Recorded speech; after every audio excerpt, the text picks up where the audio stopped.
The community pool sparkled under the late June sun, its surface reflecting diamonds of light as children's laughter echoed across the water. It was supposed to be just another ordinary Saturday afternoon at Meadowbrook Heights, the kind of peaceful, suburban neighborhood where families gathered to escape the summer heat and forge lasting memories. Sarah Mitchell had been looking forward to this day all week, eager to introduce her daughter Emma to the shallow end of the pool with her new floaties adorned with bright pink unicorn stot at 5 years old. Emma was a bundle of nervous excitement, clutching her mother's hand as they approached the pool's edge. She had been practicing her kicks in the bathtub all week, convinced she was already practically a professional swimmer. Sarah smiled at her daughter's enthusiasm while maintaining a healthy respect for the water. Emma had never been swimming before, and Sarah wanted to make absolutely certain this first experience would be positive and, above all, safe. The pool area was moderately crowded that afternoon, with about 20 families scattered across the deck chairs and in the water. Sarah had chosen a spot near the shallow end, carefully laying out their towels and applying a third coat of sunscreen to Emma's fair skin. The little girl bounced impatiently, her life jacket already secured, as her mother double-checked every buckle and strap. "Can we go in now, Mommy? Please," Emma pleaded, her green eyes wide with anticipation. "Just 1 more minute, sweetheart," Sarah replied, scanning the area to locate the lifeguard on duty. She spotted him, a young man who appeared to be in his early 20s, alert and positioned in his elevated chair with a clear view of the entire pool.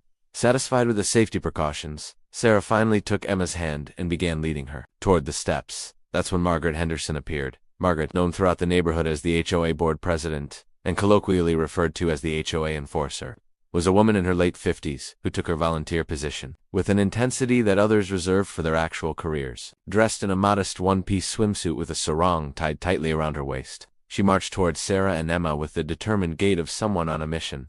Her lips were pressed into a thin line of disapproval and her eyes were fixed on the bright pink floaties adorning Emma's small arms. "Excuse me," Margaret called out sharply, causing several nearby families to look up from their activities. "You cannot bring those flotation devices into this pool." Sarah turned, confused, still holding Emma's hand. "I'm sorry, what?" "Those arm floaties," Margaret said, gesturing dismissively at Emma's unicorn floaties. "They're not approved pool safety devices according to Section 7, Paragraph 3 of the Community Pool Regulations. Only Coast Guard-approved life jackets are permitted for children under 6.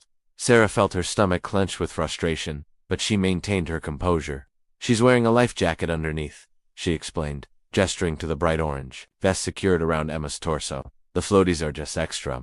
I'm going to be right next to her the entire time." Margaret's expression hardened. "The rules are quite clear. Arm floaties give children a false sense of security and are not considered appropriate safety equipment. They need to be removed immediately, or you and your daughter will need to leave the pool area."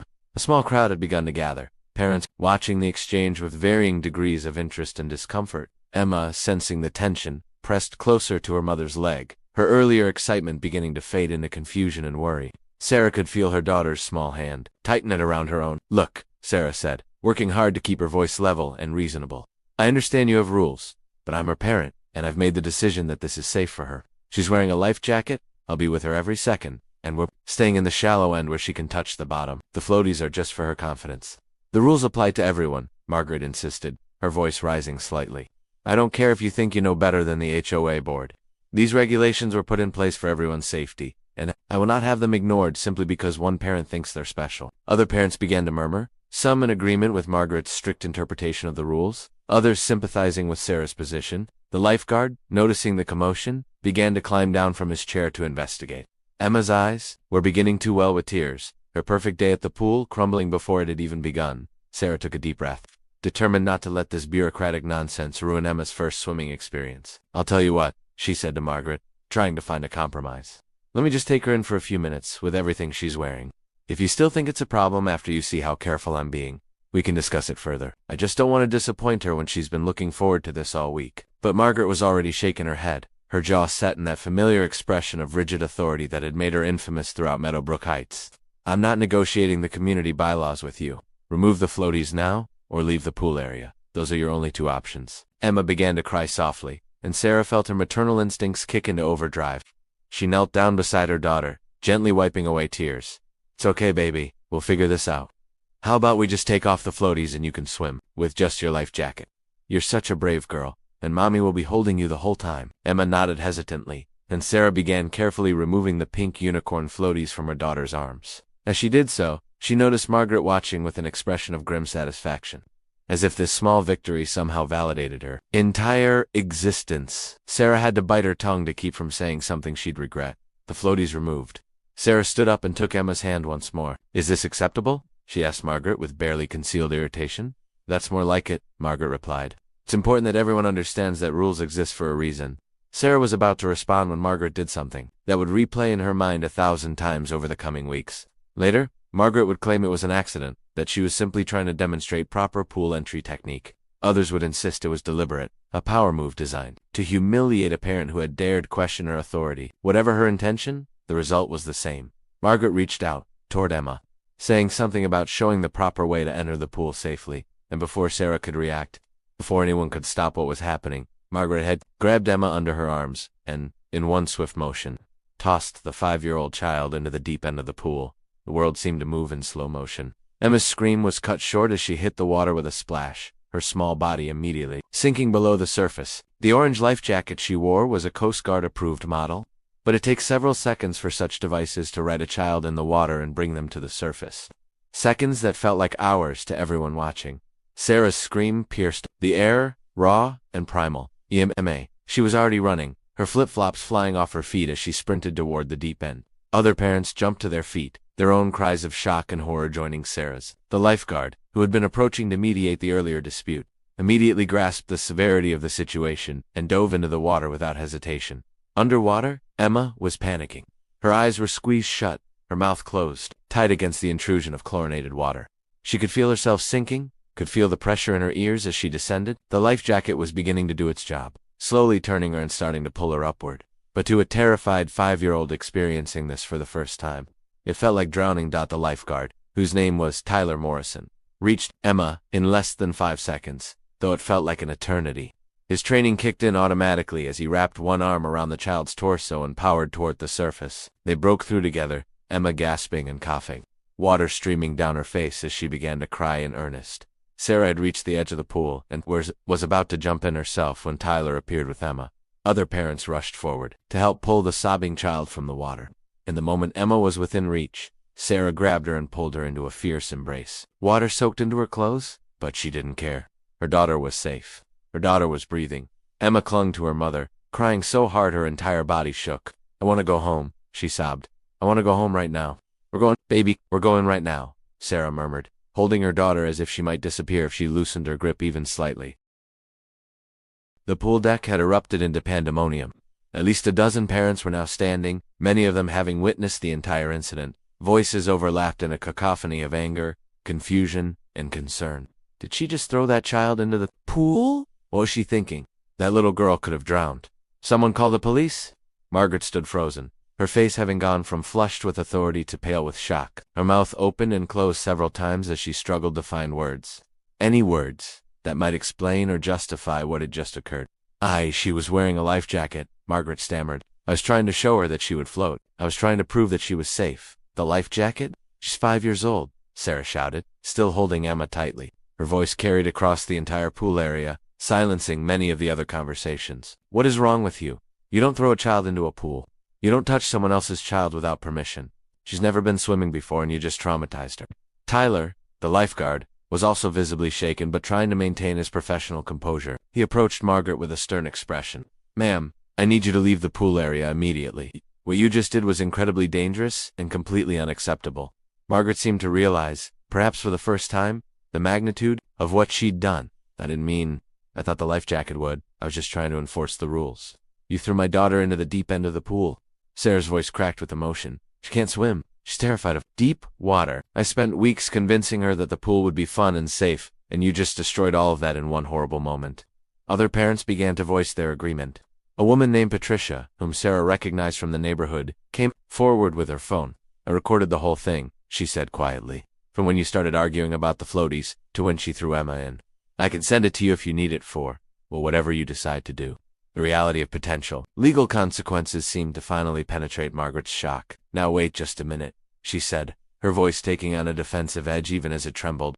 "This is being blown completely out of proportion. That child is fine. She was wearing a proper life jacket, which is what I was trying to emphasize. She came right back up. She came back up because the lifeguard dove in and rescued her," corrected Michael Chun, Another parent who had witnessed everything. Your little demonstration could have ended very differently. What if she'd hit her head on the way down? What if she'd inhaled water and started choking? What if the lifeguard hadn't been right there? Emma continued to sob against her mother's shoulder, her small body trembling. Sarah could feel her daughter's rapid heartbeat, could hear the panic in her breathing. The psychological damage of this incident was already evident, and Sarah's heart broke thinking about how this would affect Emma's relationship with water going forward. Tyler had pulled out his phone and was speaking in a low voice, presumably to his supervisor or the property management company. When he finished the call, he approached Sarah. "Ma'am, I've contacted my supervisor and they're on their way. I also think you should consider calling the police to file a report. What happened here was assault on a minor." The word assault seemed to galvanize Margaret into action. "That's ridiculous. I'm on the HOA board. I was enforcing community safety regulations. You can't seriously be suggesting that I assaulted anyone. You physically grabbed a child without the parent's consent and threw her into deep water." Tyler said firmly, "I don't care what position you hold in the HOA. That's assault and it's child endangerment." Sarah didn't wait for Margaret's response. Clutching Emma close, she gathered their belongings with her free hand, accepting help from several sympathetic parents who had approached to offer assistance. Patricia quickly shared the video with Sarah via text message. At least 3 other parents volunteered that they had also recorded portions of the incident, and would be happy to serve as witnesses if needed. As Sarah carried Emma toward the pool exit, Margaret called after her, her voice now tinged with desperation. "Sarah, please, can we just talk about this reasonably? I made a mistake in judgment, but there's no need to involve authorities. We're neighbors. We can work this out within the community." Sarah stopped and turned, her eyes blazing. Emma had buried her face in her mother's neck, still crying. "A mistaken judgment. You grabbed my 5-year-old daughter and threw her into the deep end of a pool. She's terrified, she's traumatized. And you want to work this out within the community? No, Margaret. This is way beyond HOA jurisdiction now." True to Tyler's word, within 20 minutes, both the lifeguards supervisor and 2 police officers had arrived at the pool. Sarah, who had moved to a quiet corner of the community center lobby to comfort Emma, gave her statement while Emma sat in her lap, still wrapped in towels and occasionally shuddering with residual sobs. The video evidence was clear and damning. It showed Margaret's aggressive approach, the argument about the floaties, and then the shocking moment when she grabbed Emma and tossed her into the pool. It captured Sarah's scream, the lifeguard's immediate response, and Margaret's stunned reaction in the aftermath. Margaret was arrested that evening and charged with assault and child endangerment. The HOA board held an emergency meeting and voted unanimously to remove her from her position, with several board members expressing their own shock and horror at her actions. The incident made local news, with the headline "HOA President Arrested" after throwing child into pool appearing in the community newspaper and online news sites. For Sarah and Emma, the aftermath was more complicated. Emma refused to go near any body of water for months. The simple joy of bath time became a nightly struggle. Sarah enrolled them both in trauma-focused therapy, where Emma slowly began to process what had happened to her. The therapist explained that Emma had experienced a legitimate traumatic event, and that her fear response was both normal and valid. Legal proceedings took several months. Margaret ultimately pleaded guilty to reduced charges in exchange for probation, community service, mandatory anger management classes, and a permanent restraining order, keeping her away from Sarah and Emma. She was also required to pay for Emma's therapy costs and issue a formal written apology, though Sarah found the carefully worded statement drafted by Margaret's attorney to be hollow and self-serving. The civil lawsuit that followed resulted in a settlement that would fund Emma's therapy and education. More importantly to Sarah, it established a clear legal precedent. Margaret's actions were unacceptable, dangerous, and it had consequences. 2 years later, Emma finally agreed to try swimming lessons again, this time with a specialized instructor who worked with children who had experienced water-related trauma. Sarah sat at the edge of the pool for every single session, and on the day Emma finally put her face in the water voluntarily for the first time, they both cried tears of joy and relief. The Meadowbrook Heights Community Pool implemented new safety protocols and training for all HOA board members and volunteers, emphasizing that enforcing rules never justifies physical contact with residents or their children. Margaret moved away from the neighborhood 6 months after the incident, unable to face the daily reminder of her catastrophic error in judgment. For Sarah, the incident became a defining moment in her parenting journey, a reminder that trusting her instincts and protecting her daughter would always be more important than any rule, regulation, or authority figure. And for Emma, though the scars of that day took years to fade, she eventually learned that while the world could be scary and people could be unpredictable, her mother would always be there to pull her to safety. The pink unicorn floaties, ironically, became a symbol of resilience in their house. Hold a reminder that sometimes the things others dismiss or criticize might be exactly what brings us comfort and joy. They sit on a shelf in Emma's room now, a memento of the day everything changed, and of the strength it took to heal from it.